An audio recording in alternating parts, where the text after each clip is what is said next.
বাজারে যৌথ অভিযান, আচমকাই হানা বিধায়ক এবং জেলা পুলিশের। বেশি দামে সবজি বিক্রি হচ্ছে কিনা খতিয়ে দেখতে ঝাড়গ্রামের বিধায়ক এবং স্থানীয় পুলিশ প্রশাসন তারা হানা দেন বাজারে।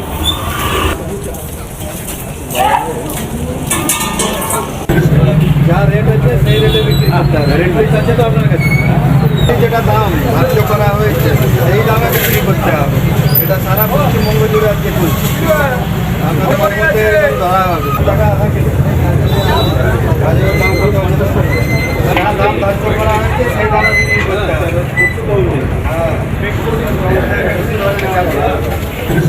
যা রেট হচ্ছে সেই রেটে বিক্রি আসছেন বাজার হাট করতে আসছেন, তাদের কাছেও জিজ্ঞেস করা হলো। সব কিছু এখানে মোটামুটি ঠিক আছে, যা রেট ধার্য করা হয়েছে। আমাদের পুলিশ প্রশাসন রয়েছেন, ঝাড়গ্রাম পুলিশ, তারাও খুব ভালোভাবে সবাইকে জিজ্ঞেস করলেন যারা কেনাকাটা করতে আসছেন। মোটামুটি ঠিক আছে আমাদের। তৃণমূল আমলে দেখা গেছে যে ফোড়েদের রাজত্ব ব্যাপকভাবে চলতো, সার থেকে ধানের বীজ থেকে শুরু করে সবজি সব ক্ষেত্রেই। কোনো আমলা থাকবে না, আমলার কোনো এখানে স্থান নেই। এই সরকার মানুষের সরকার, মানুষের জন্য। আমরা সেই জন্য এখানে এসেছি এবং ভোরবেলা এসে সবার সাথে কথা বলা হচ্ছে। লাগাতার এই অভিযান কি জারি থাকবে? নিয়মিতভাবে চলবে। আমরা রুটিনলি যেভাবে যেমন আজকে করলাম, আগামী কিছু